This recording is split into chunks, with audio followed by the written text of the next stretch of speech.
We are live, and we may have just enough if everyone online is present. If you want to do a roll call. Yeah, I think we'll just give it one more second. Yeah, there we go with Councillor Clark. Okay, let's do it. I mean, we're calling back to order, but we should still do the safety thing just in case. We can, absolutely. Yeah. Erin can pull that up quickly for us. In the event of an emergency today, everyone must evacuate through the nearest safe exit and go to the muster point. Those seated in the gallery will take direction from security, and council will follow myself. Please do not walk through the city room or take an elevator. Anyone with mobility issues or that requires first aid should identify themselves to security. Thank you. Thank you very much, and good morning, everyone. We'll call our meeting back to order and start with a roll call. Councillor Principe. Good morning. Good morning. Councillor Morgan. Good morning. Good morning. Councillor Rutherford. Or Jantz. Wait, sorry. Councillor Jantz first. Good morning. Good morning. Councillor Rutherford. Good morning. Good morning. Councillor Clark. Good morning. Good morning. Councillor Tang. Good morning. Good morning. Councillor Parmar. Not yet. Councillor Paquette. Councillor Salvador. Good morning. Good morning. Councillor Stevenson. Good morning. Good morning. Councillor Elliott. And Councillor Wright. Good morning. Well, we've got enough to get started, so let's get started and we'll begin with the presentation. Good morning. Thank you very much. This is your final presentation from Community Services. We'll be talking about the Community Culture and Recreation branch, and with me I've got Roger Jebney, the branch manager. Good morning. I'm pleased to be here today to present the financial outlook for the Community Recreation Culture branch. Over the next 45 minutes or so, I'll take you through the current business model, our financial realities, the strategic levers that we're pulling to ensure we continue to deliver valuable and quality services that Edmontonians have grown to expect and depend on. Our focus is on the sustainable delivery of these services that define the quality of life in Edmonton. Community recreation and culture is a cornerstone of connections for our city. We're responsible for the safe operations of our rec centers, sports centers, attractions, River Valley parks, arenas, cemeteries, and so much more. We bring vibrancy to the city with over 800 festivals and events that we support each year. Last year, that represented almost 2,000 event days and 3.86 million visitors, or attendees, pardon me. We provide space and opportunities for Edmontonians to be active, to celebrate, to grow within their communities, and for them to feel connected to where they live. This slide illustrates the sheer volume of work with over 1,100 FTEs operating 365 days a year. We're generating $72 million in revenue while delivering important services to Edmontonians. As you can see, the demand for our spaces is over 181,000 hours booked on sports fields, 75,000 hours in our arenas, and it supports thousands of minor league sport teams and active residents. We supported over 130,000 leisure access program participants, ensuring that financial barriers don't prevent neighbors from accessing healthy activities. We also provide safe, engaging environments for over 131,000 youth in our after-school programs. We provided over 55,600 registrants in our Learn to Swim programs across 9,600 different courses, an essential life skill that not only focuses on physical health, but serves as a critical foundation for water safety and drowning prevention. Edmontonians trust us to deliver an exceptional experience when they visit our zoo, as well as in the most sensitive moments of their lives when we handle their loved ones' interment with the utmost care and respect in our cemeteries. Every figure here represents a touch point where we improve the physical, emotional, and overall well-being of an Edmontonian. We're situated within the Community Services Department, directly supporting the Animate pillar of the city plan. And our role is distinct. We do not merely operate infrastructure, we activate it and manage it to foster community vibrancy and connections. Under the Recreation and Culture programs, you see the core service that most Edmontonians interact with daily. The event service, this team activates the city through civic events and festivals, contributing to Edmonton's vibrancy, contributions to the city brand and economic development as event attractions part of the Economic Action Plan. The Interment and Perpetual Care Service, we manage the city's municipal cemeteries, providing essential interment services and long-term care for those sacred spaces. In the Recreation and Culture Programming Services, this covers the diverse programs we offer at our facilities and attractions in River Valley Park system, includes such things as Learn to Swim, fitness classes, and arts programming. The Recreation and Sport Facility Access Service is the operation of our physical infrastructure, including multipurpose rec centers, sports facilities, leisure centers, senior centers, arenas, pools, and sports fields.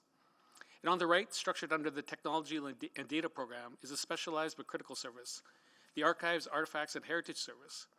This focuses on our stewardship of Edmonton's history, managing, growing, and diversifying, sharing and preserving artifacts and archives through both corporate records and private donations. These 5 service lines represent the operational scope of our branch, And next, I'll show how these services align with the city's broader strategic focus areas. This slide provides a comprehensive overview of the Community Recreation and Culture branch's workforce composition. It currently totals 1,103 full-time equivalents, and it's important to note that this figure does not include the 63.5 FTEs associated with Fordhamton Park, as they simply hadn't been loaded into the system when the presentation was developed. Looking at the distribution across our main sections, facility operations accounts for the largest portion with 981 FTEs. This reflects the significant staffing required to manage public recreation, heritage, and leisure services across our diverse portfolio of pools, arenas, golf courses, and attractions. The Business Performance Group supports our strategic goals with 56 FTEs, providing essential leadership in communication, data analytics, and business planning. This program includes staff and the budgets for the Deputy City Manager's Office, our department's strategy support, and communications and engagement, which support the entire department, but are reported within the CRC branch in alignment with the corporate structures. Additionally, the River Valley Parks and Facilities utilizes 39 FTEs to manage the River Valley Park system and facilitate a number of site and park picnic bookings. Our events and partnership section has 26 FTEs focused on driving city vibrancy by attracting major events and fostering sport partnerships. And regarding our overall workplace structure, the branch is 95.3% unionized with 1,050 FTEs and 3.9% management with 43 FTEs. We also have 0.01% exempt or out-of-scope employees with 9.4. However, our FTE count only tells part of the story. While the FTEs represent the budget, our actual staff complement consists of around 2,700 permanent and temporary employees, both full-time and part-time. This demonstrates the diversity and scale of our staff within the CRC branch. And furthermore, we leverage about 900 volunteers who contribute their time to enhance the visitor experience in our various attractions. This slide depicts our current funding landscape. Our total operating expenditures currently stand at $169 million. These costs are partially offset by $72 million in revenue generated, resulting in a net tax levy requirement of $97 million, excluding Fordhamton Park. It's important to highlight that the City of Edmonton carries the full cost of these operations. We currently receive no operational funding from the provincial or federal governments. Moving to our capital budgets, we have $14.8 million currently allocated. The City of Edmonton contributes the vast majority, or $14 million, which is dedicated to critical areas, safety and security, equipment conservation, and Commonwealth Stadium specific equipment. Our federal contribution consists of an $800,000 tourism relief grant. At this time, there's no direct capital funding provided by the Government of Alberta. Although the branch does not receive direct funding from the province and very little from the federal government, we received a one-time tourism recovery grant, and we're highly effective at leveraging external programs through our partnership in the Recreation Facilities Investment Program. We have valued attractions partners like the Valley Zoo Development Society who help fund important projects at the Valley Zoo. During the 23 to 25 budget years, the city's investment is $6.2 million in partner programs such as the Valley Zoo Development Society, the Edmonton Ski Club, and our Recreation Facility Investment Program successfully unlocked an additional $9.7 million in external support, $3.7 million from provincial sources, and $6 million from federal sources. Additionally, we continue to support workplace development through federal summer work programs, which contribute about $50,000 annually. Our fee structure is strategically designed to promote social equity by utilizing a market rate model that subsidizes access for seniors, youth, and low-income residents. Central to this commitment is the Leisure Access Program, which currently serves over 130,000 participants. Furthermore, our Youth After School program engages 23,000 participants during the school year. By partnering with community groups specializing in youth engagement, we offer free programming and facility access between 3 and 6 to ensure youth have a safe and productive environments. In addition to the dedicated programming by our partners, we provide significant price reductions to ensure our facilities remain accessible to youth. Our youth after-school admissions and passes offer deep discounts, including an 80% reduction in single visits, or $2 per visit, and a 66% discount for monthly passes, or $20 per month for youth in the after-school window, with LAP benefits applied where applicable. During the summer months, we have a Child and Youth Summer Pass that provides a discount to youth and a 50% discount for children. Our commitment to inclusivity extends to seniors, Indigenous people, and specific community groups. The Senior Matinee Program serves over 27,000 participants each year for midday facility access, providing year-round opportunities for safe exercise and social connections. And aligned with our reconciliation goals, we offer free admission for Indigenous people to the Valley Zoo and Matarka Conservatory on National Indigenous Peoples Day and Truth and Reconciliation Day. And we offer free year-round admission to the Indigenous Peoples Experience at Fordhamton Park. And finally, we provide targeted support through a 10% discount for military members and veterans to the Valley Zoo and the Matarka Conservatory as well as complimentary admission for care providers who accompany individuals who require support. Moving to the second category of our subsidy framework, we have the shared value subsidy, or partial cost recovery model. This applies to services like recreation centers, which provide a direct benefit to the user, but also generate broader public good for the community. Because of this shared benefit, we charge a user fee, and that fee is set to cover a portion of the total operating cost. The remainder is subsidized by the tax levy. Currently, our recovery rates vary significantly depending on the service type. For example, children, youth, and seniors are charged a percentage of the general adult admission rate, and arenas recover a much higher percentage of their costs than senior centers. A significant policy shift is approaching in Q2 2026. A new corporate fee policy will be presented to City Council, and this will replace the existing recreation user fee policy. The new policy will introduce new financial frameworks to improve sustainability, including mandating specific cost recovery targets for most user fee related services, and generally eliminating zero fees for users accessing those emission-based services, ensuring that those who benefit contribute to the cost. We provide discounts to key partners who help us animate our city. Qualifying minor sport organizations receive up to a 50% subsidy on the adult rates, and programs like the Nakanu Indigenous Youth Program are 100% subsidized. Not-for-profits receive a 15% discount on room rentals, while community league members receive a 20% discount on membership and specific free access to aquatic centers. And through the joint use agreement, we subsidize schools' use of pools and arenas during the school hours for the city's 3 school boards in exchange for community access to school gyms in the evenings and weekends. CRC supports the relationships with several agencies, boards, and commissions that receive city funding, including the Edmonton Arts Council, the Heritage Council, Sport Edmonton, TELUS Wheel of Science, and Arts Habitat. They are civic agencies that are aligned with CRC's work. However, these costs are not embedded directly in the CRC operating budget. We're also prioritizing infrastructure and accessibility through our $3.15 million Recreation Partner Facility Investment Program, over $1.5 million combined for the Kinsman Arena and the Castle Downs YMCA, and roughly $1.3 million distributed in support of festivals and events through the Civic Services Subsidy, Emergency Preparedness Subsidy, the Festivals and Events Micro Grant, the Winter City Festival Grant, and the Sport Hosting Grants. This diverse investment ensures that we continue to support both large-scale institutions and grassroots community needs. I'll now go over the highlights of our 2026 budget. Community Recreation Culture is responsible for the operation, management of recreation and leisure centers, attractions, and the delivery of physical activity and community programs, horticultural facilities, River Valley Park, civic events, and stadium operations.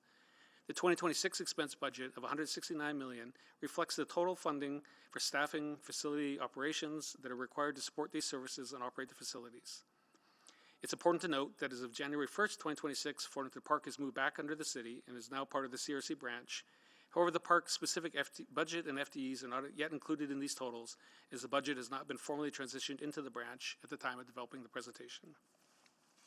The branch's total operating budget for 2026 requires a net tax levy of $97 million. Personnel costs make up the largest portion of our expenses at 59.7%, equaling $101 million. The remaining 40% of the budget, totaling $68 million, is dedicated to non-personnel expenditures. And this category primarily exists of utilities, grants, external services, materials and equipment, as well as reserve transfers and fleet costs. They also include intermunicipal charges for essential services such as facility maintenance, custodial services, and the costs associated with Edmonton Police Service and the special duty requirements. Our expenditures are heavily influenced by several key cost drivers, including operating hours, program demand, and the overall scale of our events and activities. We face pressure from aging infrastructure, seasonality, and global factors that influence the cost of materials and supplies.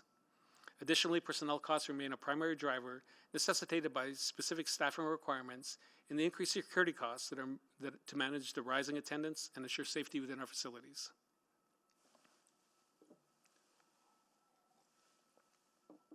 The CRC operating budget is primarily funded by the tax levy at $97 million, user fees at $71 million.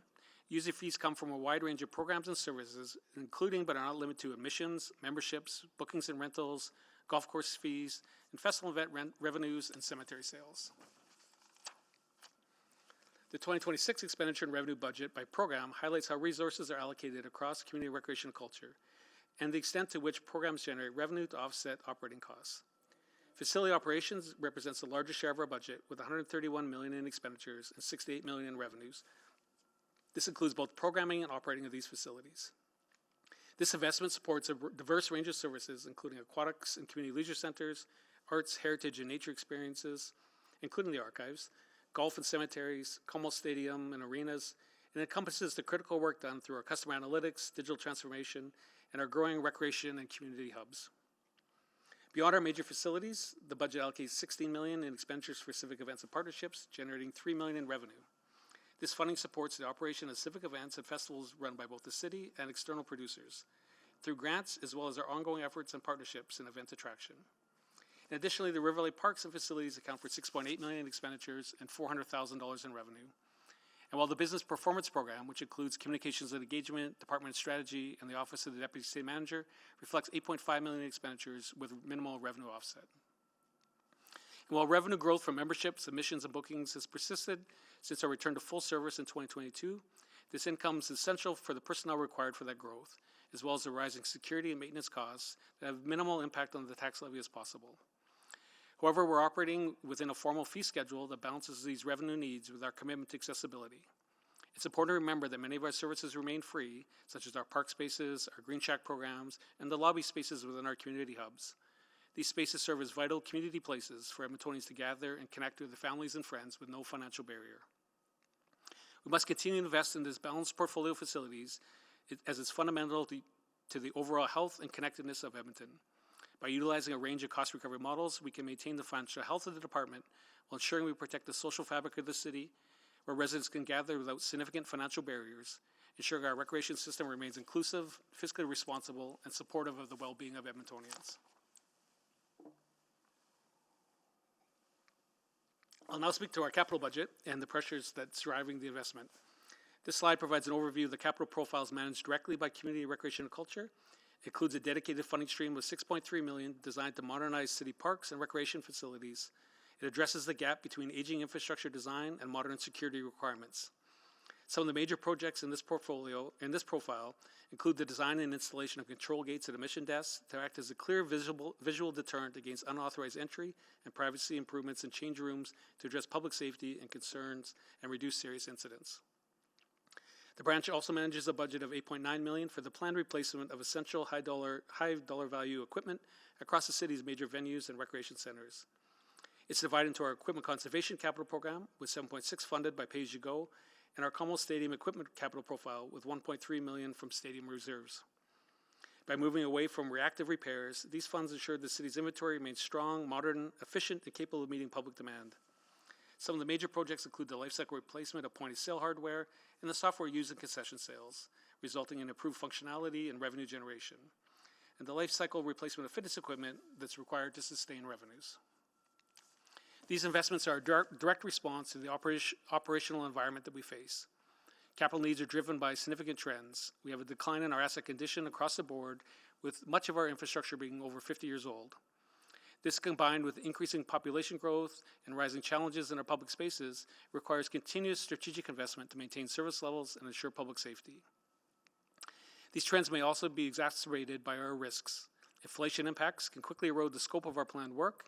We must also be vigilant in introducing improved accessibility requirements when refurbishing our facilities. And outdated technology can lead to significant inefficiencies in our operations, cost overruns, and non-compliance. These capital profiles focus on mitigating these risks while ensuring the long-term viability of our recreation and culture assets.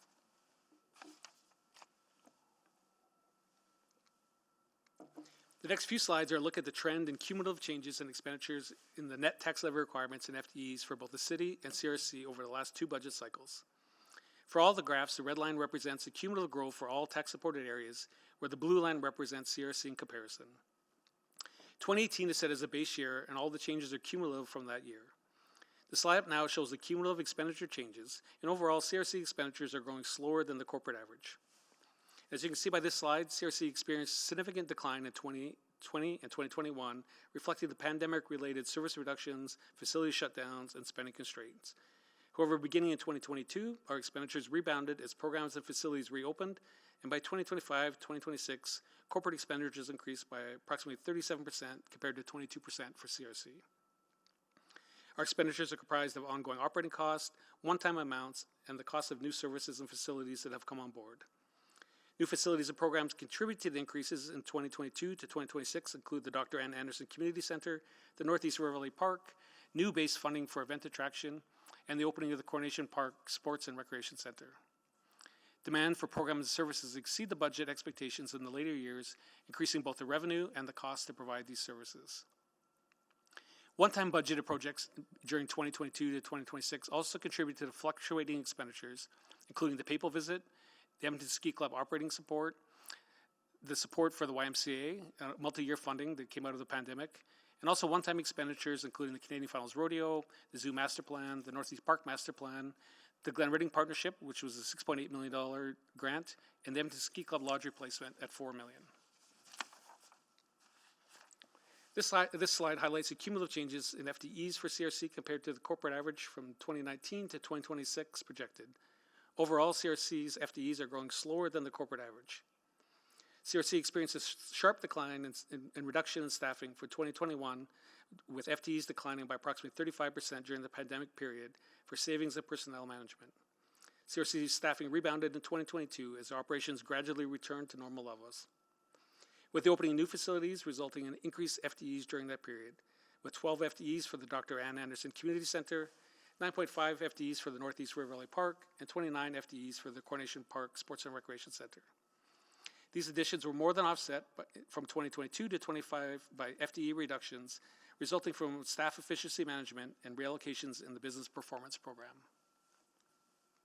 This final slide shows us the cumulative changes in the net requirement for the branch compared to the city as a whole. The net requirement is the difference between the total expenditures necessary to run the branch and provide the programs and services and the total revenue generated from these programs and services and other sources. For CRC, the 2026 budgeted net requirement is $97 million. Although our expenditures grew slower than the corporate average during this period, the net requirement is growing faster. This is due to new facilities and programs coming online with a net tax levy impact, as well as the addition of one-time funded projects, as mentioned as part of the expenditure slide, that do not generate revenue.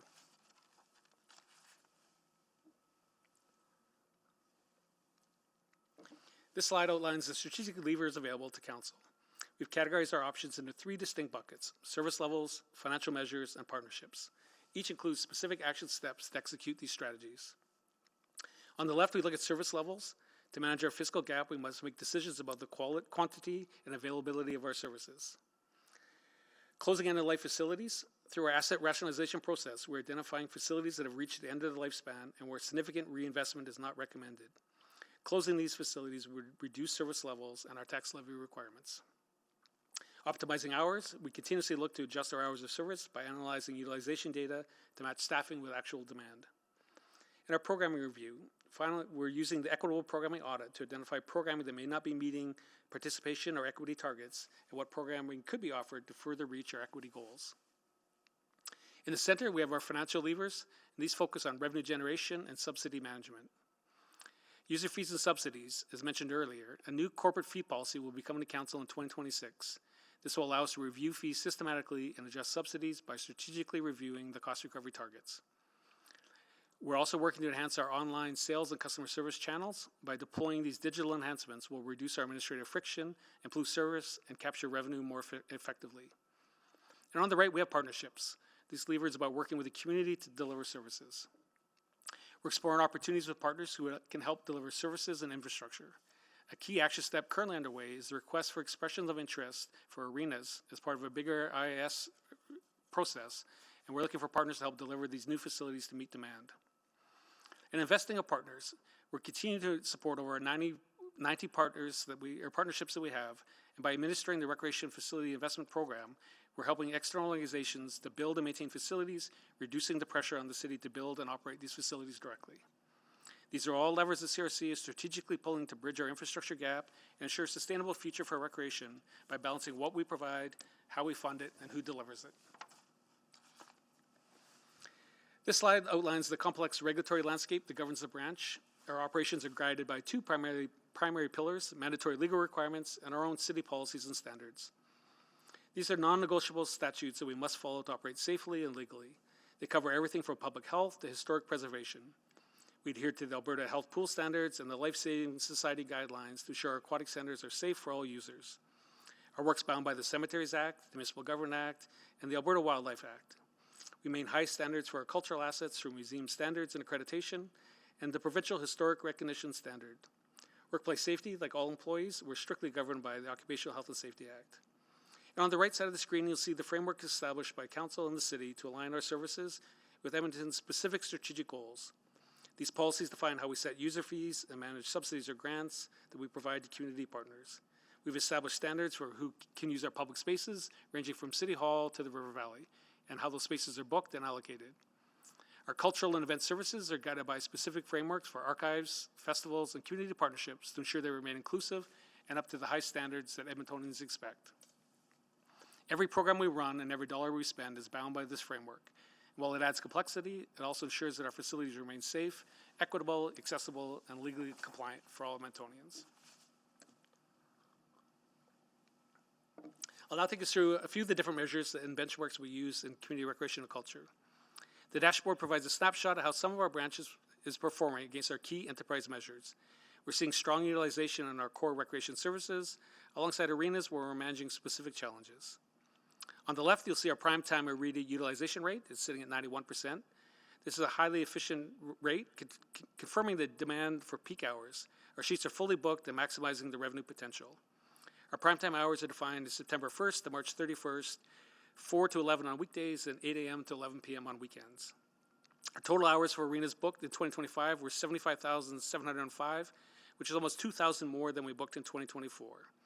And the available ice time is available in late evenings or this time of year where playoffs are ending and teams are winding down their season. In the center, our registered program fill rate is at 86%, which is well above our target of 80%. This metric indicates strong community demand for our instructional programs such as Learn to Swim, fitness classes, attractions field trips, and our art classes at the City Arts Center.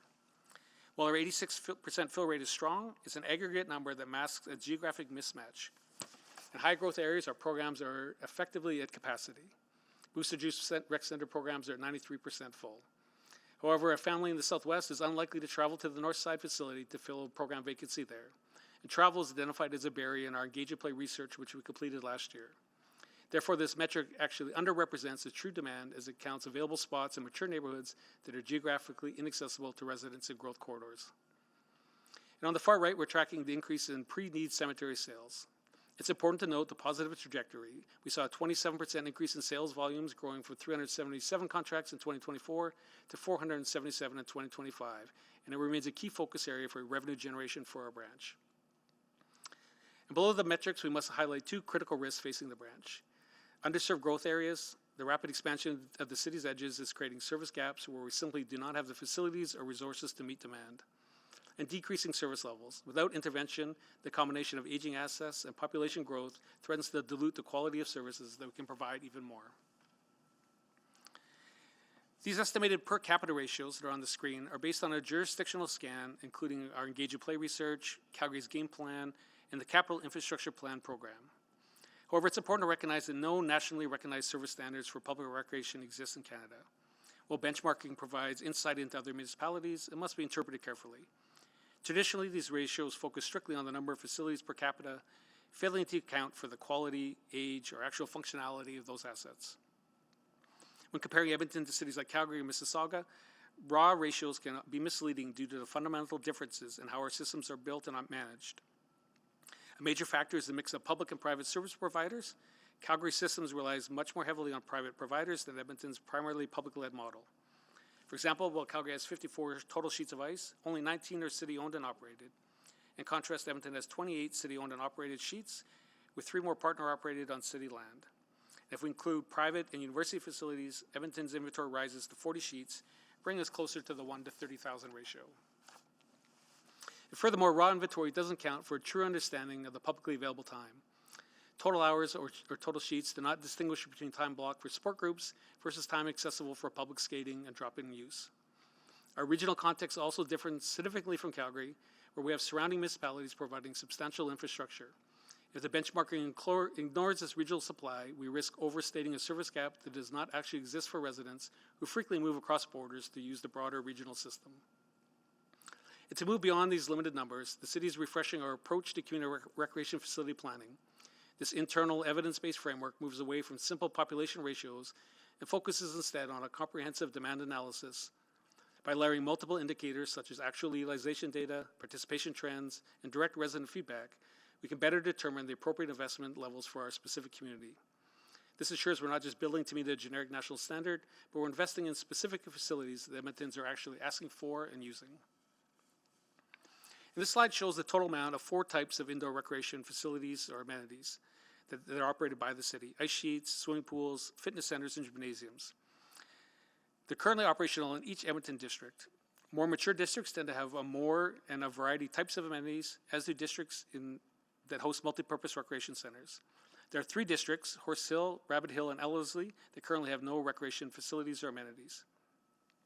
For example, the Northeast District has 10 amenities. This includes 3 each of ice sheets, pools, and fitness centers, as well as a single gymnasium.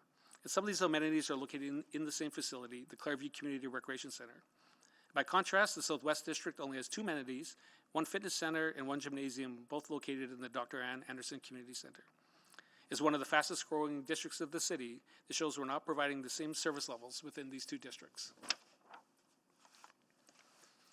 This slide provides a geographic snapshot of our district recreation infrastructure, specifically looking at the age of our amenities. Understanding the age of these assets is critical because it directly correlates with our maintenance requirements and the need for future renewal investments. The map categorizes city-owned amenities, including aquatics, ice sheets, gymnasium, fitness centers, into 3 age brackets. 50 years or older are shown in red. These are our most mature facilities found primarily in districts like Scona, Central, North Central, Jasper Place, and Northwest. These locations face the highest pressure for refurbishment and modernization. The 25 to 50 years old are shown in yellow. These midlife assets are located in districts such as Whitemud, Millwoods, and the Meadows. They require steady maintenance to ensure they reach their full life cycle, or their full life service life.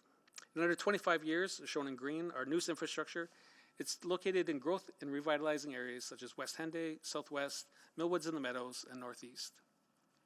It's important to note the districts currently marked as having no amenities, Horse Hill, Rabbit Hill, and Ellerslie, currently lack city-owned district-level recreation infrastructure. And as these areas continue to grow, the gap between growth and access becomes a significant challenge for the branch. With a significant portion of our facilities over 50 years old, we're seeing an inevitable decline in the asset condition, which could lead to a bigger gap in service delivery if these facilities reach the end of their life.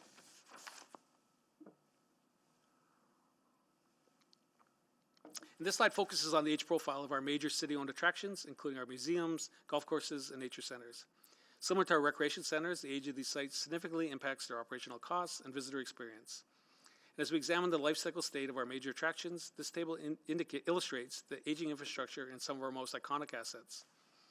Over 50 years, many of the major attractions listed here have surpassed the 50-year mark and places them in a category where continued investment will be required.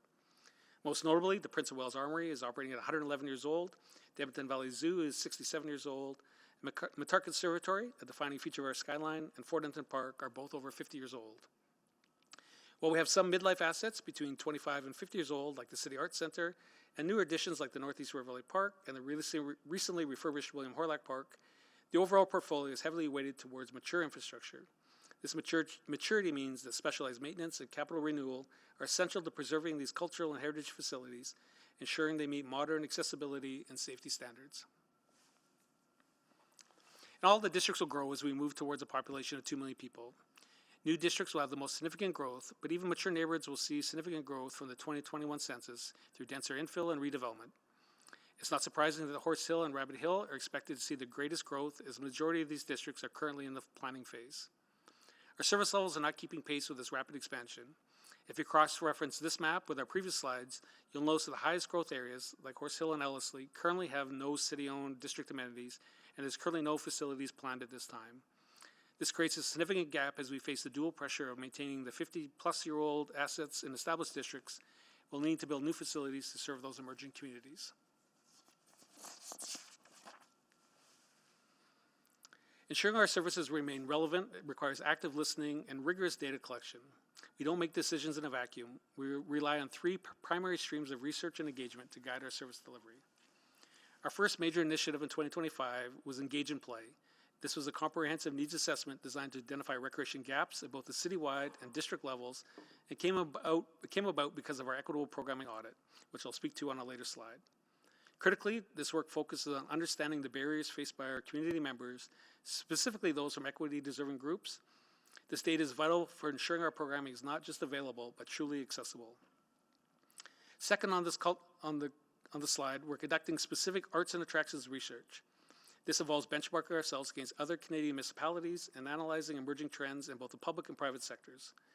As the landscape for tourism and attraction management evolves, this research ensures that our iconic assets like the zoo, Thornton Park, and the Matar Conservatory remain competitive and sustainable. This is just one portion of the research. The other study to follow up on the Engage and Play research is seeking insights regarding how the city's arts and attraction experiences can be more welcoming and engaging, specifically for underrepresented groups. And third, we specifically analyze school field trips. We're working to better align our attractions programming with the curricular learning needs of teachers. By enhancing our relationships with curriculum experts and making our programming more unique and competitive, we aim to drive increased participation and ultimately increase revenue. And finally, we maintain a pulse check of our daily operations and festivals and events through ongoing feedback surveys. These surveys measure client satisfaction in real time.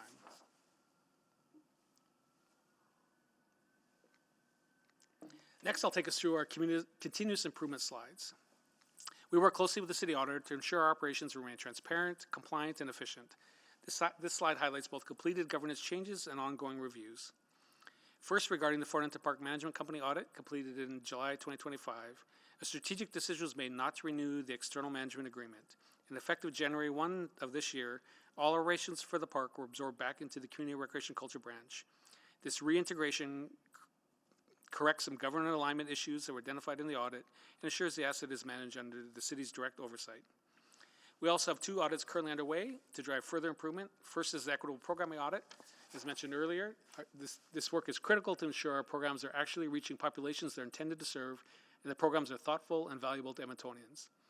And second is the recently completed data analytics audit on our gift card management.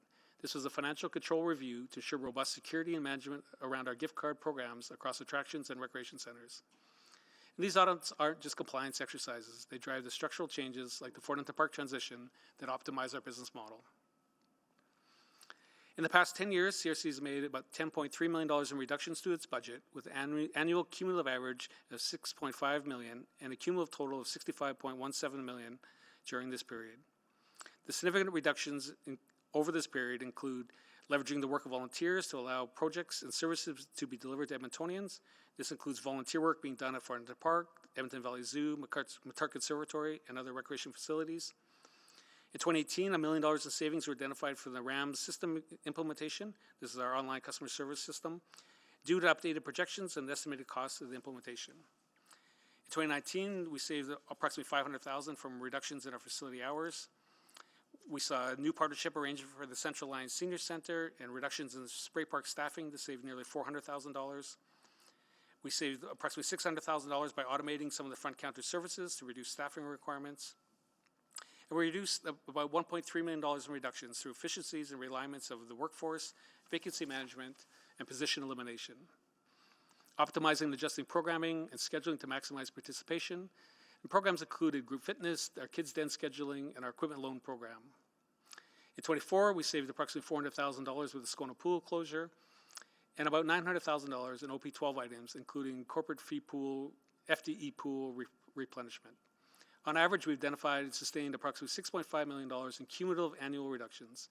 These figures show that we're not just looking for one-time savings, we fundamentally structured our service delivery to be more efficient. Moving to the next slide, we're highlighting specific innovations that we've deployed to address our challenges. We're moving beyond business as usual to find efficiencies in 4 key areas. We're facing escalating public safety pressures and increasing security incidents. To ensure public confidence and protect our revenue streams, we've implemented a comprehensive safety and security composite.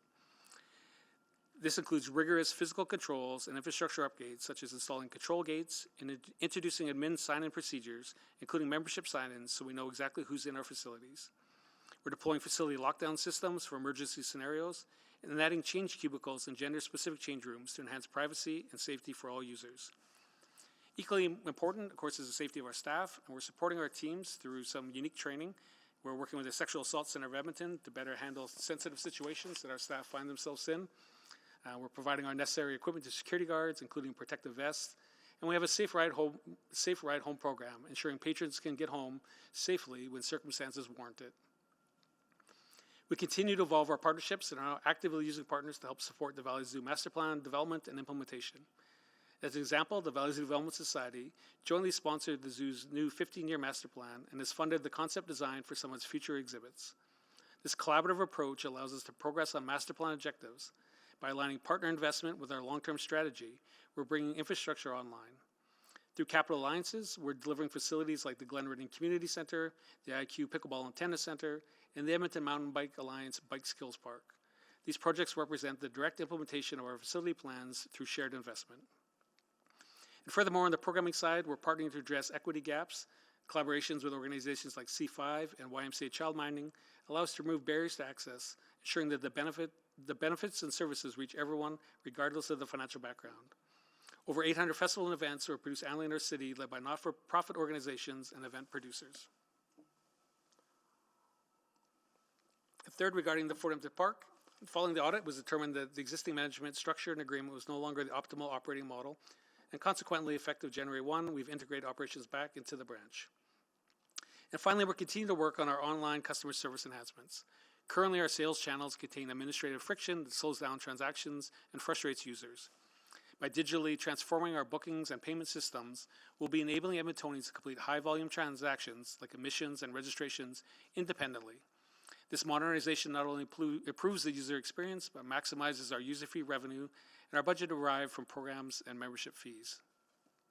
These initiatives, whether hardening our infrastructure for safety, expanding our reach through partners, and adjusting our partnership models, or modernizing our digital services, demonstrate how we're actively evolving our business model to meet the current needs of Edmontonians.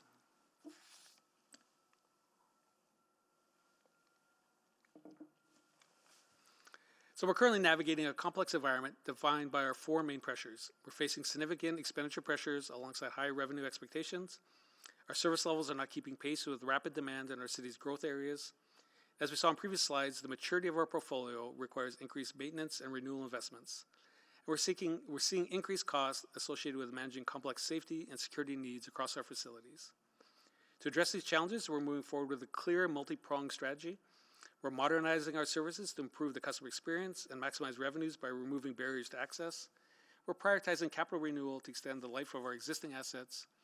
We're expanding the delivery of services through strategic partnerships with external agencies to provide what the city cannot sustain alone. A new policy will be implemented to strategize cost recovery and reduce our reliance on the tax levy. And the ongoing equitable programming audit ensures our programs and services are directly aligned with the evolving needs of all Edmontonians. While pressures are significant, this approach allows us to optimize our operations, maintain our high-value assets, and continue to serving a growing population effectively. As we look ahead to the 27 to 30 budget cycle, community recreation and culture remains at a critical crossroads. We're managing a dual reality, the need to preserve and reinvest and replace an aging infrastructure portfolio, while simultaneously scaling our services to meet the growth of a city moving towards 2 million residents. Our path forward is not just about managing assets, it's about strategic evolution through digital transformation, leveraging key partnerships, and ensuring strong governance and financial sustainability. We're closing the fiscal gap while ensuring our spaces remain safe and welcoming for everyone. Our goal is to ensure that as Edmonton grows, the recreation and culture heartbeat of our communities remains strong, equitable, and sustainable for generations to come. And we thank you, and we'll now be happy to answer any questions that you may have. Great, thank you so much for the presentation. Any questions? Feel free to sign up. Thanks for talking about it. Councillor Clark. Great, thank you. All right, Roger, I'll give you a second to catch your breath here because that was a good detailed presentation. Thank you very much. I think kind of, you know, the most obvious question for me is just looking kind of at the top line numbers in your budget, right? So you hit about 79 million user fees in 25. It's a 16% drop from 23 if I was doing the numbers right. But personnel costs has gone up about 20% with about 151 total employees if you count not just FTEs but all of them. So I mean, I assume that's because we're doing increased subsidies and simple fact here, as you've kind of outlined, that the operation costs kind of outweigh the fees, right? But I just want to see if there's any other context you can kind of give me to kind of show that disparity. Yeah, some of the increased expenditures were from one-time expenditures. We had 6.8 million for the Glen Ridding Community Center that came through our operating budget as a grant with the school boards. That $4 million grant to them and Ski Club went through. So we did have some one-time expenditure blips that were increased to do with those grants in our partnership model. We brought on some new facilities that brought on increased operating costs. Some of them have revenue, some don't. Like the Northeast River Valley Park has minimal revenue generation compared to something like the Coronation Park Sport and Rec Center that's just come online. Yeah, I think it's fair. I mean, just the operating costs of these, you're not going to get that back from the fee structure. I think that's fair to say. When I was kind of looking at your slide, and just in terms of like events and partnerships and kind of how you fund these, in your opinion, like, is there another way to kind of do these sort of arrangements in terms of agreements? Like, is there any kind of revenue sharing model or kind of, some way to kind of get revenue back in terms of when you're funding these events or partnerships? Is that kind of on the table?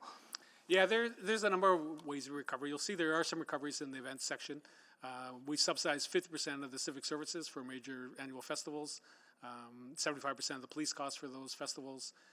Their operating funding comes through the Arts Council. It's city funding, but managed through the Arts Council, so that doesn't show in our budget. So we're recovering we're supporting those direct costs because as they continue to increase, the festivals are struggling. We have a number of those smaller grant programs around extra costs in the winter for snow removal and heating equipment. Some of the micro grants that came in a couple of years ago are supporting those really small community events, cultural events that are really trying to establish themselves. So we are investing in them through some of the grant programs and then subsidizing the cost of civic services and trying to offset some of those costs for them. So it isn't as much about cost recovery, it's about trying to make sure that they're affordable and sustainable to continue in our city.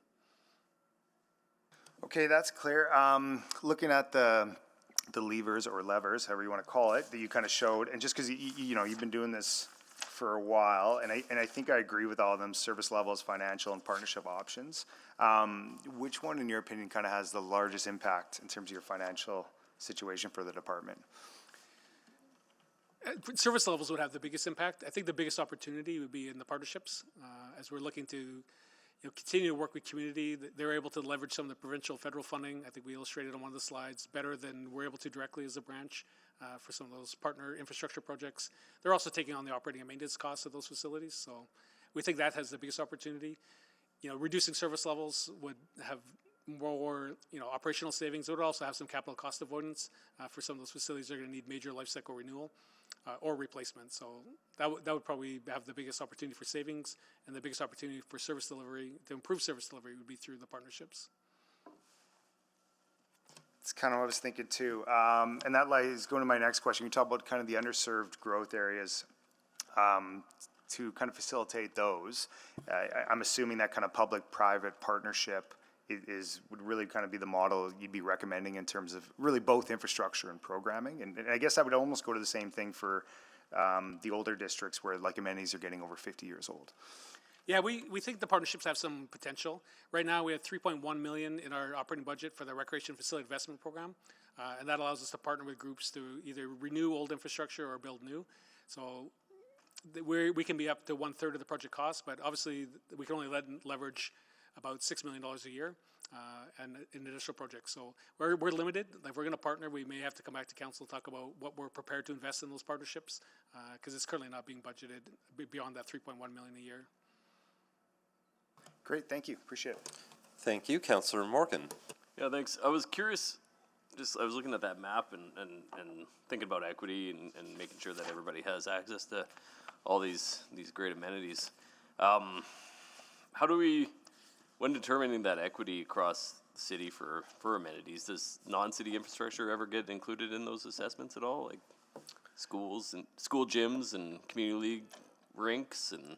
Yeah, we look at the full spectrum of infrastructure. We think the local neighborhood parks, the community league infrastructure is really important. Those outdoor rinks, the local sports fields, basketball hoops, those sorts of things. And that continuum up, but those groups aren't providing the indoor arenas, the swimming pools. There's some partner facilities for sure around indoor turf. Not many. The YMCA's are our partner with some of the aquatics that help serve some areas of the city, but aquatics and ice are the ones where, we're the predominant provider of that service. Yeah.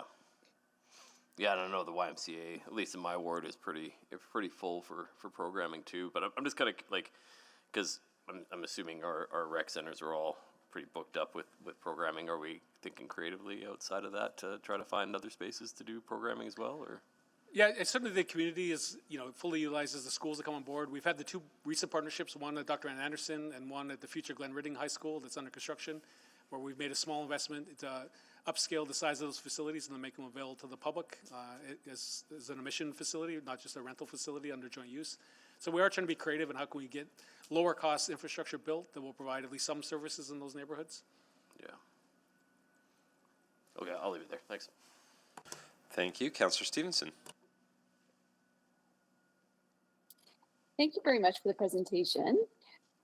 Just wanted to clarify a couple points, just in terms of some of the external funding and revenue. And I think you might have touched on it, but just wanted to really dig into it.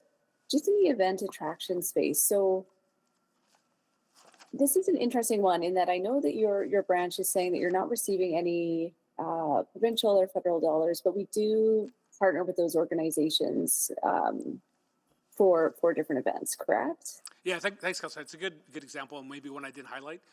If you use the recently announced World Hockey Championships, the provincial government was in for $15 million and the federal government for $8 million. So yeah, we're able to leverage that $2 million, $2.5 million we have in our annual budget to drive some of those other investments in our community. Yeah, so maybe that's something that could be captured again, recognizing it's not necessarily money coming to your branch, but I think it's a helpful way to show return on value for the investments that we are making in some of those activities. Yeah, agreed. Great. And then it also occurred to me, so I know that we talk frequently about the province contributing to the low-income transit pass. But just confirming, we don't receive a similar subsidy for the Access Leisure program? That's correct. It's 100% supported by the city. Okay. And have we ever entered into those conversations about looking for support for that program? Not recently. In going back years, there was some more direct funding that went to individuals for recreation and sport programming through some provincial programs, but those I don't think it exists in the same way anymore, and we certainly haven't had conversations with the province about funding a portion of those program expenses. Yeah, really, really interesting. And I think that also stood out to me just in terms of, I'm guessing that we don't really anticipate seeing any changes in terms of the level of funding from the federal or provincial governments. I'm just seeing with Canada Builds or I know there's been a lot of conversation about community resiliency and just thinking about how our rec centers also serve or can serve as cooling spaces, for example. Are we exploring some of the opportunities to invest in our existing recreation facilities or new ones more from that resiliency emergency response lens? Operationally, we certainly are. We're part when we declare a cold weather event or a heat event, we're open to let people come in and get warm or cool off or get out of the smoke. We're certainly designing them to be the community hubs with the bigger lobbies and places to connect that then can also be used in those emergency services. We've been working a lot with Fire Rescue and the Office of Emergency Management around reception centers and alternatives to using the rec centers, but we have stood up reception centers before and would be prepared to, again, if need be. Yeah, and I'm just thinking that particularly from a federal funding perspective. I know there's a federal fund, and sorry, I'm just trying to remember the name of it. But it is focused on. Sorry, I'm just going to pull it up. I apologize. I'm babbling a bit.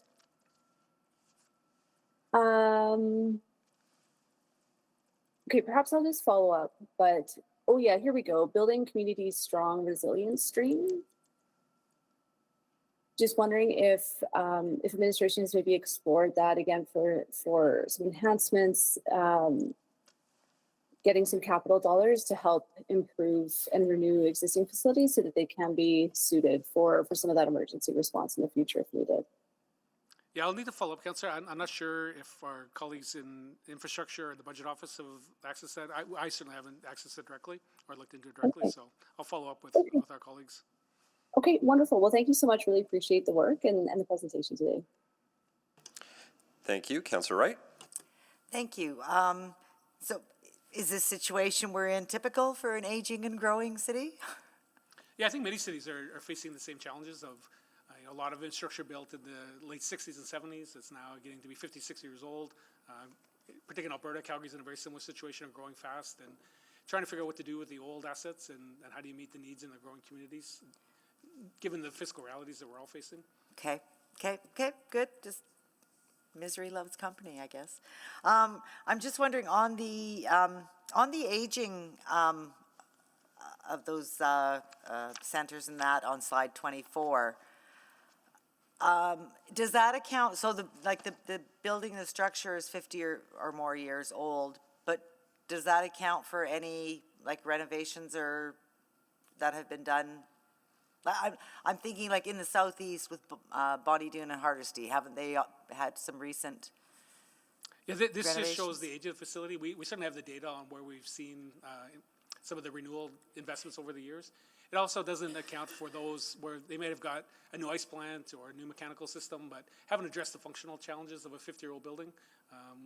What citizens expected 50 years ago for washrooms, locker rooms, accessibility is very different than today. So that slide only shows the age of when the building was built. Okay, so it doesn't necessarily the lifespan that's left, right? No, we're certainly working with our IS colleagues on that, and through the asset rationalization, looking at which ones should we reinvest in and which ones are really at end of life, and the dollars probably shouldn't be put into keeping that limping along, if you will. Okay. From my perspective, they should be replaced, not just eliminated, but that's a council decision, obviously, not a CRC branch decision. Okay, but I think we're looking at 80% renewal versus 20% growth for this year, right? Or for this budget? Yeah, the budget's predominantly renewal. We're not bringing forward any significant growth projects from our branch. Okay. And the Northeast Park you'd mentioned isn't really a revenue generator? We have the event center in the Northeast Park. Yeah. So that does have a revenue stream to it. The park itself is primarily drop-in free use. Okay. But it is that event center where we're trying to maximize the revenues. Okay, because that's pretty booked up, isn't it? Yeah, it's busy, it's booked, it's big. Okay. As all of those kind of spaces, we want to make sure we're maximizing the use of it, and for not only for revenue but for community benefit. If it's sitting there and not being utilized, we want to make sure somebody can get in and use it. Okay. And then on slide 13 where you talk with the civic events expenditures, so that's just actual cash outlays. Does that include reduced so where we sort of share the service? And I'm thinking like with the Millwoods Canada Day fireworks, don't we give some services at 50% off? Yeah, all the significant or signature and foundational events receive the 50% civic service subsidy. So the revenues we show in are for the 50% of the services that we're providing. Oh, it does. Okay, that is accounted for in Yeah. there. Okay. So that's why our costs are higher and the revenues don't align with the full cost of the service. Okay, perfect. And then with partnering with private interests, I'm just wondering. So we would still build the facility and incur those capital costs, and then we just turn over the operations to the private operator. Is that right? That's one model. I think this expression of interest with arenas, we'll see what other models are out there, whether the private sector can build, operate, maintain, and then still operate as a public facility, and what that may take for us from an operational support. Because if we're running them at a loss, how is private industry going to profit from it? Yeah, the question will be, and I think we saw when we did the expression or the partnership or P3 expressions of interest with Lewis Farms, the amount of revenue constraints that we want to put on the partnership. If they need to abide by our leisure access program, provide joint use access to schools, provide subsidies for seniors and children, it makes it hard to operate and generate any additional revenues. So that'll be part of any evaluation will be, is this really providing a public service, or is it now just providing a for-profit private and allocating the time and the facilities to those who can pay to cover their operating costs? Okay, because that's my concern. I mean, there are private organizations that have built their own facilities, right, where they see a need. Yeah, and then they can book and price them however they want. They can serve whatever customers they then choose to as the private operator. Not necessarily public. Okay. Access roads to perpetual care. I'm talking about South Haven. Are you responsible, or is that Parks and Roads? Sorry, can you ask the question again? The road out to South Haven Cemetery. Yeah, I'm not sure where that land, we're sort of responsible once you get onto the cemetery Okay. lands for rec and culture, but Okay, thank you. Thanks so much. Councillor Tang. Thank you. Maybe I'll stick with cemeteries. Your branch obviously covers the whole life cycle of a human. So let's go backwards. With the cemetery, we do have our cemetery strategy, right? yeah, we have a master plan that kind of outlays, we have two primary cemeteries where we still have land available, North Haven, or South Haven and Northern Lights. Yeah. The other cemeteries are largely full, so it is really looking at those two, how long they'll last, what are the trends in interments. Yeah, and I mean, obviously there's ongoing, as the population grows, and we have a pretty significant Asian population as well, there's just significant growth, and your slides show that. But in the next 4-year budget, what I'm hearing is that you would just mostly focus on maintaining those existing site, but with no plans for expansion. Yeah, that's right. We Okay. have brought forward expansion plans, knowing that, you know, at the time we did the master plan, we had about a 50-year supply of land available, and once that's gone, the city won't have any more publicly available cemetery spaces. The last 4 years, Unless we acquire land. unless we acquire land, yeah. and in the last 4 years, we took money out of the cemetery reserve to open up more spaces in those two primary cemeteries by building roads and Right. adding more cremation spaces and niches. So Okay, and then the other, okay, well, I appreciate that, maybe, yeah, because I think I would like just a better understanding of that particular portfolio. yeah, we haven't got a lot of support over the years for acquiring land for the future cemetery needs, you know, sort of 50 years from now. Yep, it's not a super sexy topic either, so I get that. But it's very needed, it's very needed. Just switching to, you know, in terms of the gaps you've mentioned, a few years ago, you've also brought forward that, like, okay, we're not gonna build more massive mega centers, but we're gonna focus more on neighborhood level facilities. And I know Councillor Morgan just brought up like communities, for example. I guess, can you just like talk me a little bit about where has a branch been at with that particular strategy for amenities? Yeah, we did bring a report to council in the last term around, still, you know, our Engage and Play research kind of restated the desire for multipurpose rec centers, but not as large. They could be smaller. Yep. Still in the district parks, kind of aligned with transit and where the high schools are. So still serving that sort of 70 to 80,000 population. But the neighborhood pieces are important. And, you know, Sport Edmonton and the FCL just rolled out a plan around that sport infrastructure and running more sport programs. We certainly are aligned with our neighborhoods, colleagues in the neighborhoods branch around that infrastructure and the reports coming forward on the needs. So I guess I'm just like recognizing they launched that new program. You know, if I look at that map, I'll be curious if you complement the city facilities with, say, EFCL, what that will look like. But I think about the LRC district in my ward, at least. They don't have halls. Never mind an ice rink next to the hall. And there's still a lot of capacity needed there for them to even get in the process of building a hall. They're quite a ways away, right? And I do hear all the time from residents that there is such a lack of city investment south of the Henday. Anyways, I don't know what the answer is if we're not gonna be focusing on growth even for very small scale, you know, neighborhood level type of facility. Yeah, we continue to have our community league infrastructure program. I mean, it's not funding to build halls and build rinks, but it is there to support neighborhoods when they do want to move forward with those more local investments on the neighborhood parks. It's a part of the equity equation for sure. If people have access to some facilities, sports fields, basketball hoops, outdoor rinks, splash pads in their communities versus everything being in the rec center. So it isn't an either or, and in my mind is trying to support those neighborhoods and those local park developments as well as the district parks and the bigger amenities. Actually, now that I think about it, there's a gap in LRC, but let's say we have the Ivor Dent.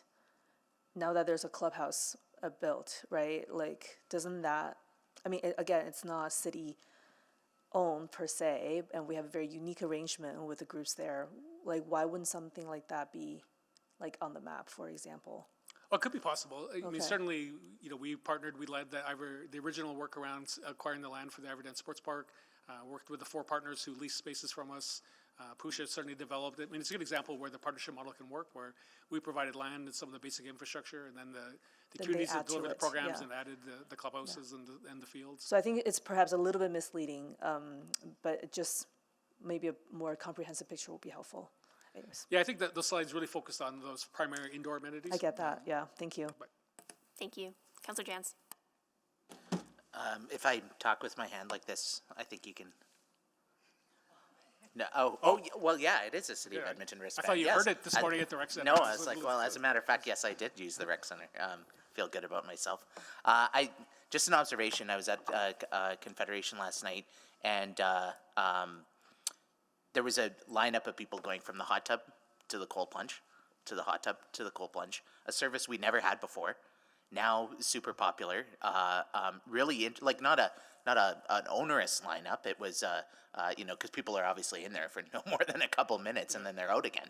But people came here deliberately for this activity. It was like pickleball. I'd never heard of pickleball 5 years ago. Now it's a new magnet service. How are we looking at other innovations or other things like this, like cold plunges or things that are coming up that are could be medium to small dollar investments in our facilities that could be bringing in new groups, new demographics, new curiosities? Yeah, our Engage and Play research talked a lot about what community wants and the things they like to see in the facilities.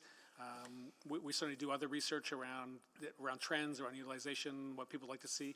We are in a tough spot of not having a funding pool to add those amenities. Again, as some of our aging facilities, the ones that have other amenities like a hot tub, like a fitness center, the attendance is much larger than if it's only a swimming pool. So those small multipurpose centers certainly perform better, attendance is higher, cost recovery is better. So I agree that it is important to find those amenities that aren't big ticket items, that aren't huge capital investments, but add to the experience and drive the utilization more, or bring in new users that currently aren't taking advantage of what's there. I also regret, like I lived in Edmonton probably 15, 17 years thinking the only wave pool in Edmonton was West Edmonton Mall until learning about like Mill Woods still has a very exciting and aggressive aggressive wave pool. How are we looking at kind of reintroducing Edmontonians, especially the fact that we have so many new Edmontonians, to some of these phenomenal opportunities?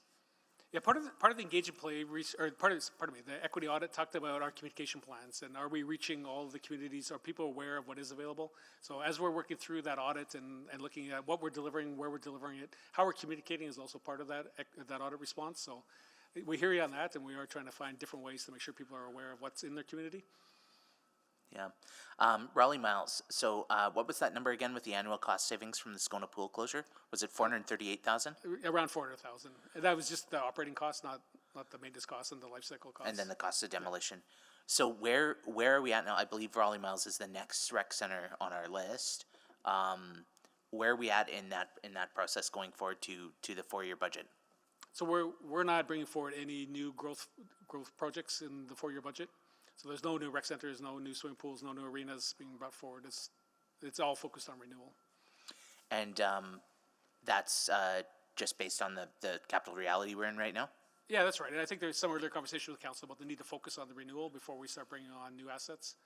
We've just opened Coronation, Lewis Farms is under construction, Glen Redding's under construction. So we do have some things that are opening and are coming, but they'll serve those areas of the city, obviously, and not other areas of the city. So in the interim, if there's interest in hearing that the admin wouldn't be recommending that, there's been some community members who are saying, well, what can we do with this space instead in the meantime? Is there still room for conversations around that, or? Yeah, I think there's lots of room for conversations. As we look at other sites where we have aging infrastructure and the conversation about what to do with it, if we're not going to renew that pool or that arena, what are the options on those sites? Are there other things we could do? Are there other partners that can help us move some of this infrastructure along? So those opportunities exist. We're not actively pursuing anything on the Scona site right now, but at the Raleigh Miles site, but it is possible. How is the Edmonton Mountain Bike Park coming along? And when you have something like that that's a community program, how is that going to be reported in the usage data? Yeah, I think they're near finalizing construction. I don't know 100%, but I mean, it will be at least parts of them will be up and running this year, if not, fully for this summer. We work with them. They report back to us on sort of their attendance numbers. Don't know how they'll track attendance on something like that. It's drop in, but they'll want to know how their new assets performing as well. Because I think if we've put tax dollars in, whether it's this one, the soccer field, or others, and I'm sorry if I missed it, if it was in your report, but if there's some way we can recognize that those are also tax funded amenities. Yeah, I agree. The bike park will open this summer. It will fully be open. Sorry, I think we meant to remember that. But yeah, between like the indoor soccer centers, the pickleball centers that are being built, other partnerships we have, the other attractions that the city funds, like Telescope of Science, those all add to the experience of Edmontonians, and they're all part of the bigger network that we're in. So we do get reporting back from our major partners on their attendance, their revenues, so we're not reporting that back in this presentation, but we certainly keep track of what's happening in the community. Thank you. Thank you. Councillor Elliott. Oh, thank you. I just have like two questions. How long has the Benefit Plus tiered model been around? I don't want to throw a number out there. Not that long. We used to have 3 tiers, and we collapsed that into 2 tiers. And one, the research we said there was a desire for a lower cost option. So the membership, the value membership is around our community leisure centers, and then the Benefits Plus is the larger multi-purpose rec centers, but it gives you access to our full inventory of recreation and leisure centers. I guess that will lead partial of your answer, at least my next question. When's the last time it's been reviewed, I guess, to find out, is that, I'll use, I guess, the cliche, best bang for the buck for that? Yeah, we review it quite often. The major review was about 3 or 4 years ago when we collapsed it to 2 levels. We made some major adjustments to our value membership. And originally when we launched it, it was for one facility. So if you bought your membership for Confederation Pool, that was where you had it. About 2 years ago, we expanded that. It said even with your value membership, you could use any of the community leisure centers. So it's a constant review of what we're selling, what's not selling, what we're getting. Our research is telling us that people are looking for in the market. Okay, thank you. And I know I'm 99% sure this has been discussed with previous council. Are we still looking at potential, or is the city accepting if a company reached out and said naming rights? Is that still up in arms or even in discussion No, we have some pretty clear direction from council that we're not actively selling the overall facility naming rights, but we continue to pursue the selling of indoor amenities or individual amenities within the rec center. So they'll continue to have a geographic name, and then we'll focus on the things inside the buildings, not the overall name. Okay, thank you. That's all for my questions. Great, thank you. Councillor Parmar. Thank you, Chair. Thank you for the presentation. I also just wanted to follow up on the mapping of the local assets. That mapping was great with the city assets. Do we have, something that has the EFCL private, do we have something like that, and when can we put it together? Yeah, we do. The IS is leading the work around the capital infrastructure plan program, and they're doing some really good mapping of neighborhood parks, of where we have playgrounds, what those service levels are. So that mapping does exist, and it certainly overlays our facilities with those neighborhood ones. This presentation focused on the bigger city district facilities, but it does exist for sure. Okay, so it does exist, and so from IIS then, and is Sarah there? Councilor Parmar, it's Pascal Dussard. So the Capital Infrastructure Plan program is going to come to Infrastructure Committee on June 24th with a report to introduce the work that we're doing on that program and some of the conversation that we're expected to have with council related to how we use those maps and how that's going to help us make infrastructure decisions in the future. Okay, thank you very much. Mr. Jebny, you talked about no growth projects. Is that from a city budget perspective? Because there will be some growth projects, but maybe the city won't be leading them and fully funding them. Is that a better way to say that? Yeah, I think that's probably a better way to say it. There won't be city-driven ones. We do hope to leverage our recreation facility investment program to see new things brought forward. It currently sits, as I said, about $3.1 million a year. So we do want to work hard with that program to see what we can work with the community to deliver. So yeah, probably better said, not 100% city-driven projects will come forward. Okay, great. And for that program, that Recreation Partner and Facility Investment Program, have you been able to do enough projects to show that there is a better that there could be more projects with using less money based on that program? Yeah, we've sort of reviewed the program. It was eliminated 4 years ago by council as a cost-saving measure. It was added back in the last 4-year budget and sort of incrementally grew to the 3.1 million. So I think the first year we had 500,000. So we've been trying to reestablish it, but yeah, we could sort of report back. It's been the IQ Pickleball Center. It's the Mountain Bike Skills Park. There was somebody that went to the YMCA's to maintain their assets, to the soccer centers to maintain some of their. I think it was for a field replacement. So we have good data on how we're able to leverage that, not only to keep community infrastructure running, but to get new stuff built. And that's what I guess my question is this: would there be value? Is there a potential that you'll be bringing back more money into that fund, or that you'll be requesting more money into that fund based on the need of the projects that you're seeing coming, to your department? Yeah, we've sort of looked at a service package, how that will be ranked as we move through the budget process. We'll see, but we do recognize the more we can invest there, the more returns we'll be able to leverage from the community. Great. And have we ever looked at we talked about the different tiers of the community rec centers. Have we looked at ever a regional community center? Is there any type of conversations that have been happening about if you paid one fee, is it even possible to be able to look at the other recreation centers that are surrounding Edmonton? Yeah, I don't think we've had full regional conversations, but certainly with other municipalities.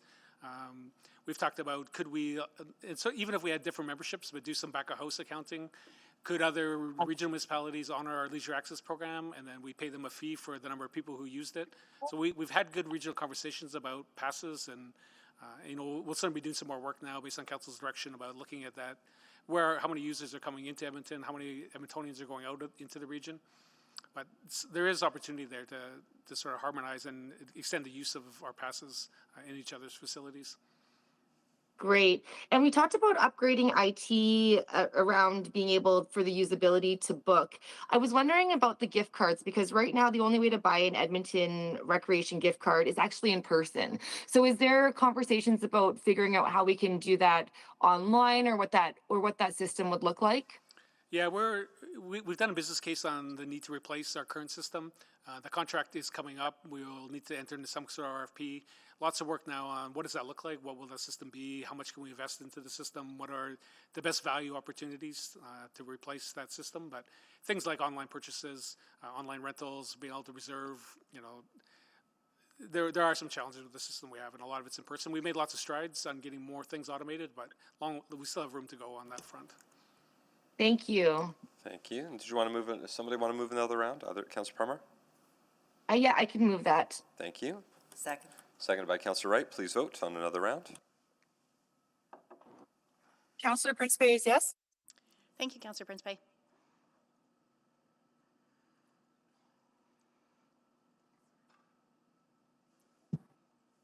Just waiting for one vote.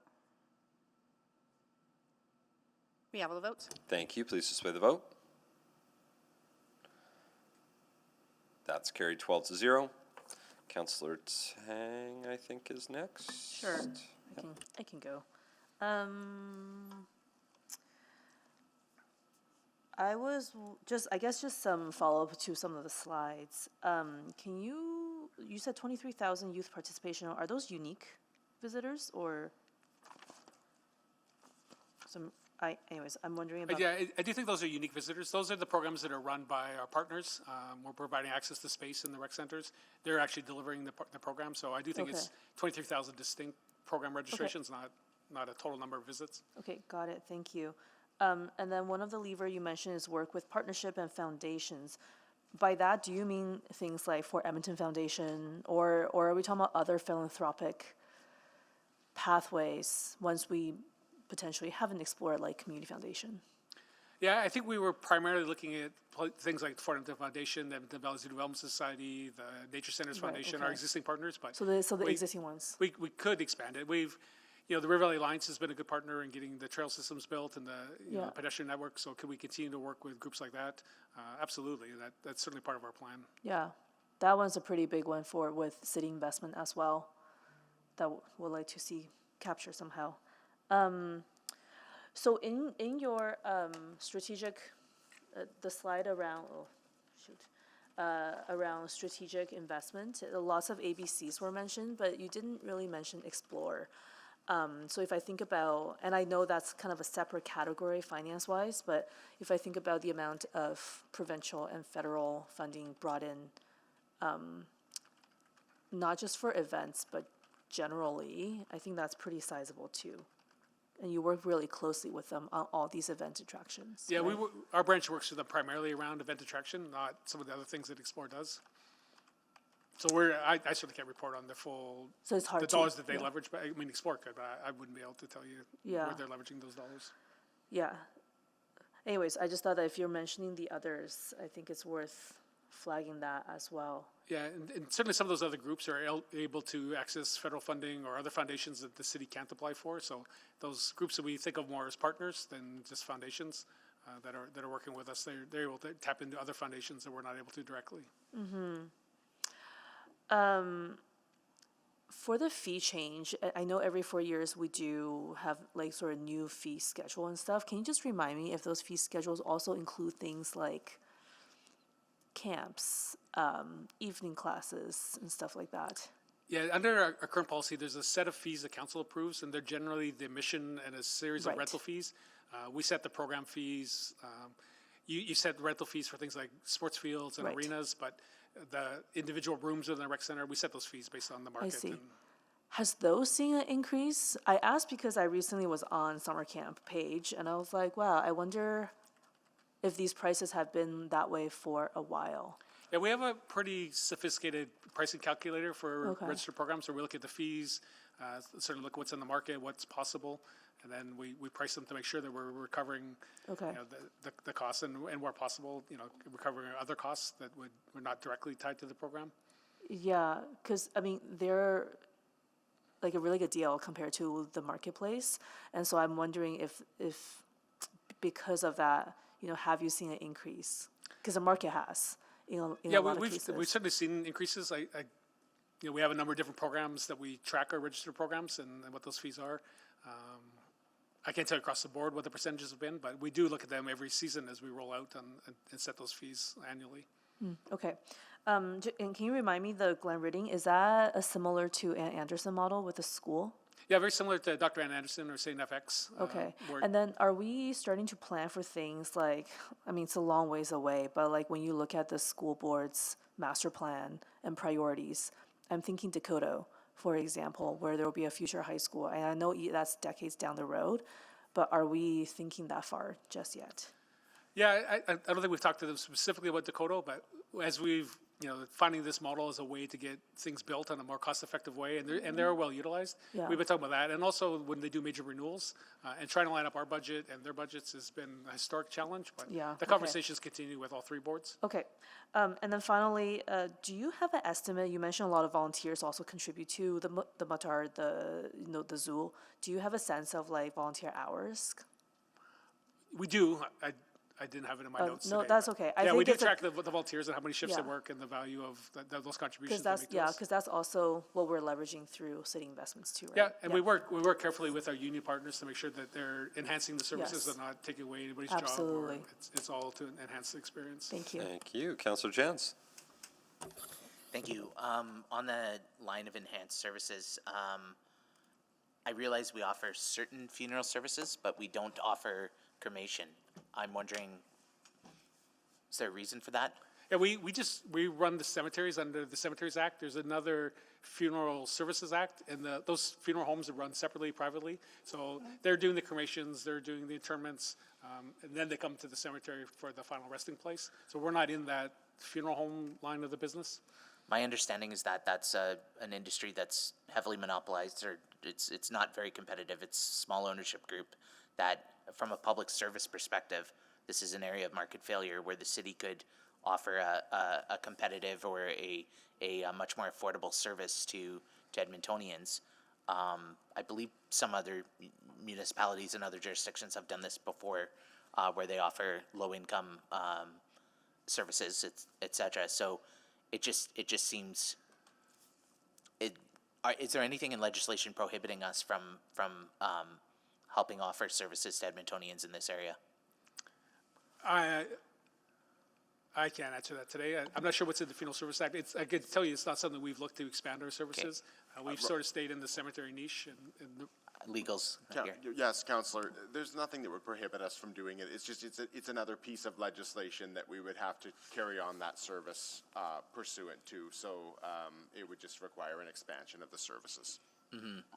Yeah, I'd like to follow up more about that too, because I think that's going to be an important piece going forward.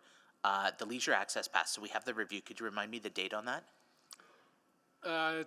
Q3 of this year, before the fees and charges come forward. And could you remind me the scope of what's going to be included in that? Yeah, we're looking, well, there's sort of two pieces to it. One, the user-fee policy will talk about potential, having a fee for the leisure access program, and we haven't set that fee. Our review is looking at what are the other barriers, are people using it, like, it should be expanded. I think there was a motion that you made around expanding to post-secondary students, so all that's part of the review. Awesome. And will we have data with that report that show like user data around how many people are coming in as city staff members or as community league discount you mentioned, or general population, or are we going to have a kind of a user breakdown? Yeah, and we certainly have that now. About 20% of our attendance is LIP members that have scanned in. It varies between facilities. Some average about 40% of the attendance, and some are much lower. I think the average LAP member uses their pass about 1.4 times per month. So we do have a lot of data on the current program. And that tells me there's other barriers. It's not just the fee to get in. It's access, it's proximity, it's time, it's equipment. There's Like other things that are barriers. The community league swim program, for instance, I've seen some are jam-packed and well used, others less so. Are we going to be able to have are we going to, I guess what I'm looking for, we'll get all the data from all of that, and we'll be able to look at that and evaluate criteria? Yeah, that's certainly the intent, that we'll come back with a recommendation on sort of the next evolution of the program. It's been in place for a while. It hasn't seen a tremendous amount of changes. The biggest changes we've had over time is council direction to instead of have the sliding scale where more Edmontonians would be eligible. But what services are included in the LAP membership, how we're administering it hasn't really changed much. It's another area where we're hoping with some of the automation and online service delivery, we can make that more efficient and easier for people to apply. Right now, it's a bit of a cumbersome application process. Awesome, yeah. And finally, I love there's a third-party company that does a thing called the Coffee Pass that it has like 38 local cafes on it. You buy it once and you get a coffee at each of those places. I would love if we could have some more marketing around something like that. Like you can buy an attraction pass and go to each of our different rec centers or each of our different attractions and really show it off. I think things like that are very needed in helping market and tell the story about the phenomenal offerings we have for Edmontonians. So To Councillor Tang's point, we are partnering with Explore Edmonton. We'll have a Discover Edmonton Pass this year, which will include transportation from downtown hotels to the fort, the zoo, Telesville Science as well. Some of the ones that are harder to get to from downtown. Amazing, love it. That's so exciting. Thank you. Thank you, Councillor Clark. Thanks. Yeah, just picking up on that. I love like a golden ticket idea that would go to all attractions and whatever, but we'll get there slowly. But specifically on that, what about for the golf courses? Would that be an option where you could go all three? Right now, we don't have a membership program like that. You pay by round. Previously, we had a membership, and we found it was more cost-effective to do it selling individual rounds than a membership program. Okay. Yeah. And our numbers are up. Like golf has done very well since the pandemic. 120,000 rounds. Yeah. Yeah. It's pretty good. Okay. If I'm kind of hearing you correctly on like the expression of interest that we had for the arenas, is that something like is that template we want to kind of roll out for future projects or a version of that? The expression of interest went out included not only arenas, but a number of other infrastructure types. So I think we'll work with IS to sort of do some analysis afterwards and say, did this process work? And what we get back for responses, I think we'll direct whether we do an RFP following that. And as I mentioned, we'll have to come back to council. If we do want to do an RFP to go out, we'll need to understand what we're prepared to put into the partnership. We don't anticipate anybody's going to come and say, we'll do it for free and meet all of your needs. So whether it's capital dollars, whether it's operating dollars, whether it's rezoning land, we'll really have to come back to that conversation about how far, or what are we able to invest into a partnership. And then the kind of last question I didn't get to, I think you kind of touched on with Fort Edmonton coming back into the fold. What's the financial kind of impact of that, I guess, going into the next 4-year budget? Yeah, it's no change. We're taking the revenue that was generated. The city had about a $5.2 million tax levy investment in Fort Edmonton Park. So the revenues now will flow into our budget. We've taken on all the expenses, so we're not looking for any additional costs. And we'll see as the year goes how it'll settle out. But we're going forward on with the budget that was in place and really doing some assessment this year as we transition it over. So no new budget requirement. Thank you. Thank you. Councillor Stevenson? Yeah, thank you. Just I wanted to touch base on any work underway for offsite levies to contribute to future rec center needs. That's maybe a question for Ms. Petrin. Yeah, just wondering if we're advancing those conversations right now. Hearing no one else respond, I don't think we are. The earlier discussion was around catchment areas and how people come from outside of the direct area, and the offset levies were maybe better for things like fire halls. So I don't think we're in any active conversations of adding rec centers back in. Okay, well, and I wonder if that conversation shifts as we are shifting our delivery model, because I think, I think it's a somewhat fair point when we're looking at these, something like Lewis Farms. I think, measuring that catchment area, fair enough. There are probably folks outside of an immediate geography that are going to benefit. But I think particularly as we're moving to more community-based facilities, it seems to me that it's really worth revisiting that conversation. And if I can offer, we do have a motion about looking at growth funding tools. I just got a quick note from Kim. Great. Okay. Yeah, I think that's an important part of the equation as we look to meet some of our growth needs, recognizing that our growth funding is constrained. Great. Thank you very much. Thank you. Don't see anyone else on the board for public questions. Do folks have questions in private? Yes, I hear that. Can I take a motion to go into private? So moved. Second. Moved by Councillor Tang, I think seconded by Councillor Morgan. Please vote.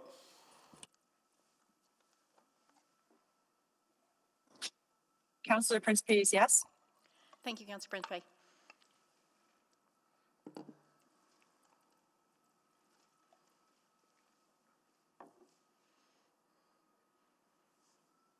Just waiting.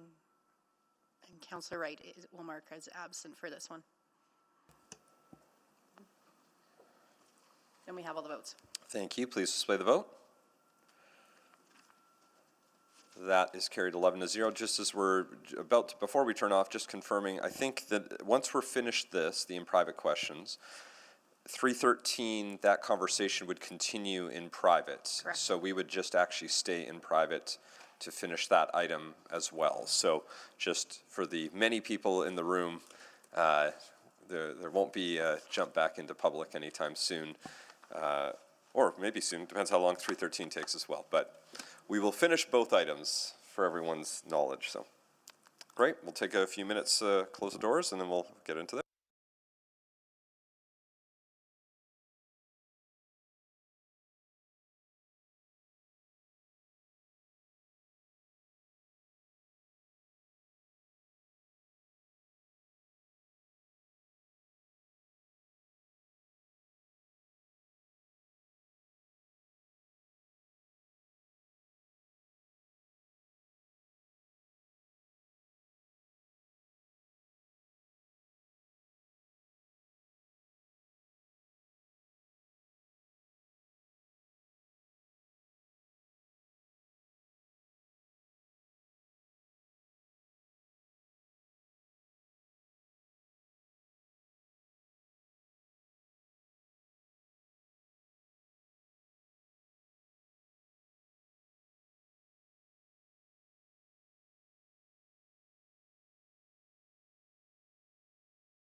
Doors are just opening and they should be open in a moment here and folks Great, are on yep. their way in.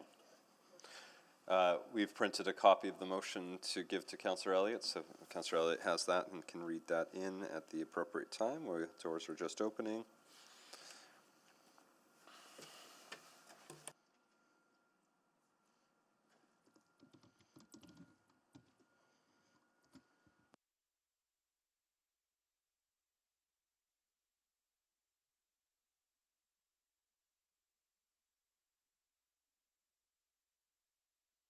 Thank you.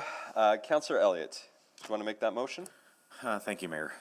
The motion is that the following adjustments to Council Policy and Procedure, C575E, agencies, boards, committees, and commissions be approved as follows. A, add the governance framework for council committees as set out in Attachment 1 of the March 17, 2026 Office of the City Clerk Report, OCC 03459, as a new Schedule 3, and B, that the guiding principles section bullet 1 be adjusted by inserting in alignment with the governance framework for council committees, in front of create city agencies with a clear purpose, and which will make, number 2, the attachment 8 be added to the March 17, 2026 Office of the City Clerk Report, OCC 03459.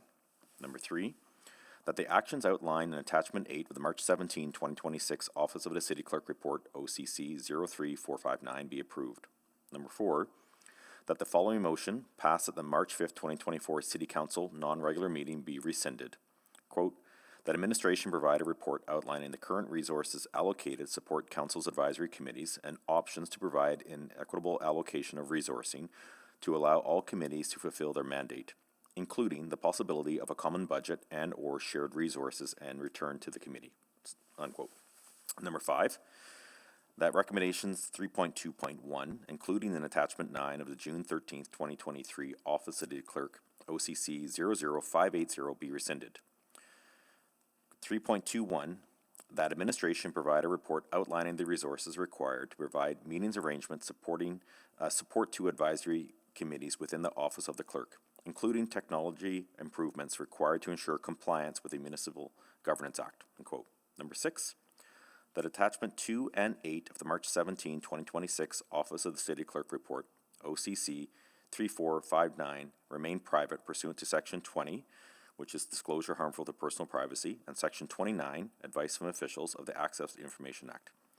And finally, number 7, the June 13, 2023 Office of the City Clerk Report, OCC 00580, be redacted as required by the Access to Information Act and released. Thank you. Do I have a seconder? Second. Seconded by Councillor Wright. There was a request, and you'll see the motion on the screen, separates out point 6, which is specifically that attachments 2 and 8 of the report remain private. So we'll vote on that piece second. We're going to vote on items 1, 2, 3, 4, 5, and 7 together as an omnibus. That has been discussed. Any remaining questions? Not seeing any, please vote. Councillor Prince Pays, yes. Thank you, Councillor Principe. We have all the votes. Thank you. Please display the vote. That is carried 11-1. And now the vote on the keep in private. Please vote to keep those attachments as listed in private. Councillor Prince Pays, yes. Thank you. We're just waiting a moment for the vote to be sent out. I think it's just arrived.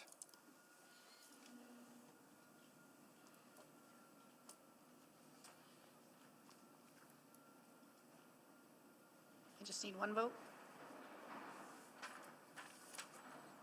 We have all the votes. Thank you. Please display the vote.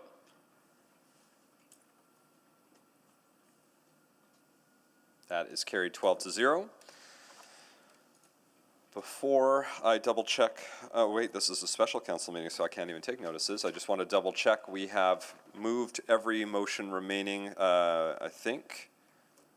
All the other items were dealt with. because they were just simply information. So since this is a special council meeting, there's no notices of motion or motions without customary notice. Therefore, we are adjourned at 4:01 p.m. Thanks, everyone. Day and an hour earlier than anticipated. Aren't we good?